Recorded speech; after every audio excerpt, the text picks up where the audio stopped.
E aí a maga me inspirou nessa... Rolou uma maga? Aqui sempre rola uma maga, mas rolou uns plim-plim essa semana, rolou? E eu não sei como é que você interiorizou a maga ou exteriorizou a maga nas suas questões, na sua semana, no seu trabalho, na sua vida pessoal. Eu espero que você tenha mesmo tido consciência das suas ferramentas, das suas aptidões, dos seus instrumentos, da mesa que existe diante de você e dos artefatos que você é capaz de manusear, tá? E se você não agiu, se você não resolveu, se você não criou, que pelo menos tenha servido para você refletir sobre. Eu acho que esse já é um grande caminho, porque o agir, cada um tem seu tempo, não é assim? Mas o pensar não, a reflexão ela tem que estar sempre presente. E esse espaço aqui serve para além de qualquer coisa, né? Para fazer a gente refletir, né? Eu sempre costumo dizer, eu gosto de pensar sobre a vida.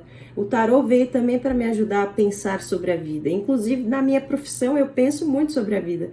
Meus alunos sabem que a gente vive pensando sobre as coisas. Quem trabalha com filosofia, com arte, com cultura, etc., está sempre pensando sobre as coisas, concluindo pouco e perguntando muito, né? Como se nesse momento o que eu fizesse com vocês fosse compartilhar aquilo que eu já faço há muito tempo, mas para que você também entre nesse bonde comigo. Porque eu sei que tem muita gente que gosta de refletir sobre a vida, né?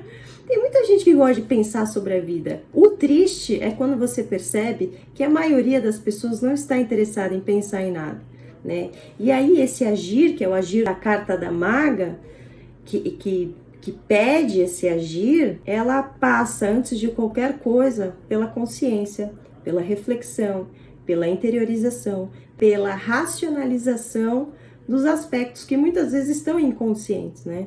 E aí a maga me inspirou nessas...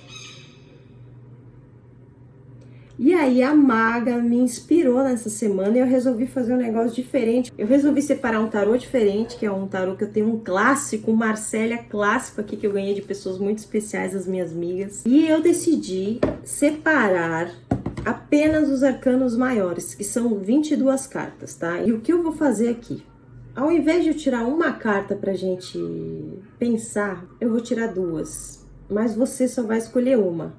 Então eu vou te dar uma opção, você vai ter a opção de escolher entre uma carta ou outra, e aí sim, a partir da tua escolha, você faz aí as suas reflexões a partir do significado da carta.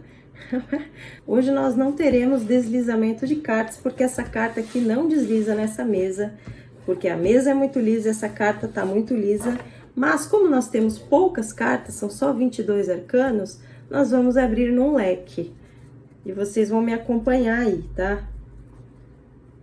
Até nisso o negócio está diferente hoje. Nós estamos trabalhando com uma quantidade reduzida de cartas. Nós vamos pensar sobre 2 arcanos de um tarô diferente. E eu espero que a semana seja diferente também. Olha lá. Vamos escolher 2 então?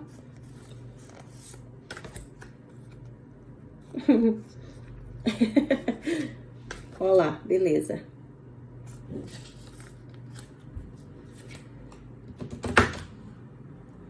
Escolhe aí qual você quer. Escolheu?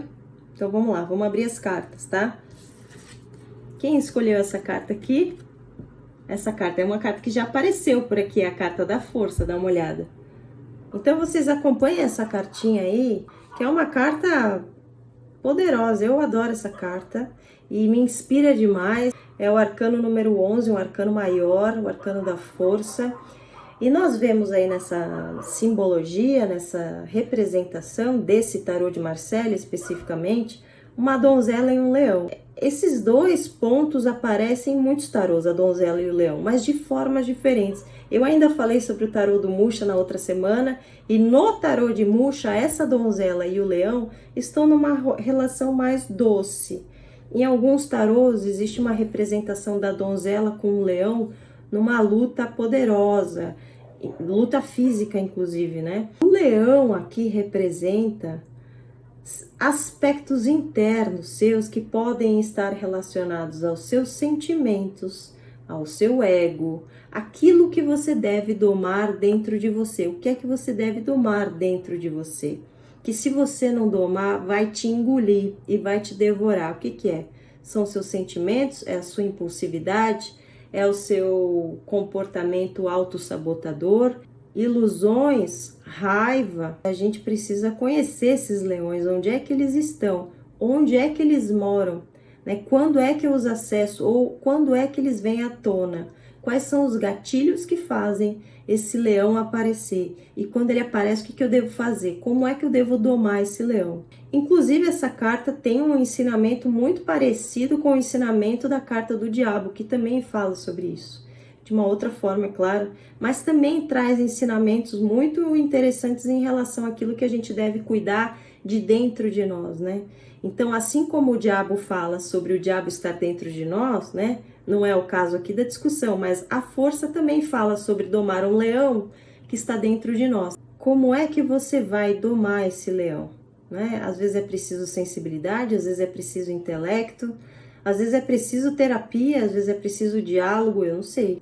O lance é justamente esse, encontrar a melhor forma e o melhor jeito de segurar. Segurar para que ele não te devore, porque talvez ele continue ali, mas você vai ter que saber lidar com ele. Esse é o ensinamento dessa carta, que é um ensinamento muito poderoso. Então tragam para a semana de vocês esse pensamento, tá? Para que os leões de vocês não venham engolir aquilo que está em jogo, né? O que é que está em jogo na vida de vocês nesse momento. Se você escolheu a segunda carta, você escolheu o sumo sacerdote. Uma carta que aparece como hierofante, uma carta que aparece como papa, aqui ela aparece como um sumo sacerdote, é o arcano número 5, arcano maior. Eu vou fazer uma pergunta para vocês. Vocês que já se consultaram com alguma autoridade espiritual, não importa se foi um padre, se foi um pastor, se foi uma mãe de santo, se foi um pai de santo, se foi com um mestre budista, não interessa. Quando você se consultou com essa pessoa ou você conversou com essa pessoa, como é que foi esse momento? Ao escutá-lo, ao olhá-lo, o que ele te disse? Que tipo de conversa foi essa? Que direcionamento você teve a partir dessa pessoa? Eu pergunto isso porque a relação que nós temos com a carta do Papa é muito parecida. Uma figura que ensina sobre as leis divinas, que ensina sobre as leis da vida, que ensina sobre moral, fala sobre o valor do presente, sobre o valor das pequenas coisas, sobre moral, sobre o bem, sobre o mal. É uma pessoa que te aproxima da sua espiritualidade. Eu confesso para vocês que durante muito tempo, apesar de eu entender a carta do Hierofante, eu demorei para aplicar na minha vida. Porque a gente sempre associa essa carta a uma pessoa. Ele pode não ser um ser físico, ele pode ser um ser espiritual. Nesse caso, o que é que a gente tem que fazer? Eu digo uma coisa para vocês.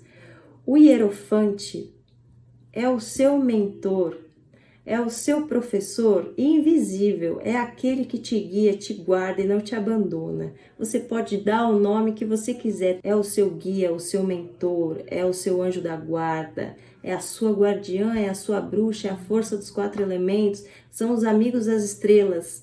Quem é o seu mentor? Quem é o seu professor, aquele que vai te guiar para a vida espiritual, que vai te aproximar num contato com o seu sagrado, independente de qual é o seu sagrado. E valorize os ensinamentos que você recebe, assim, quando você está em silêncio e quando você está sozinho. Esses são os ensinamentos mais valiosos. Quando você se pergunta assim, nossa, como é que eu cheguei nisso? Foi o seu hierofante. Então, obrigada mais uma vez por essa troca que é tão valiosa para mim. Um beijo para vocês e boa semana.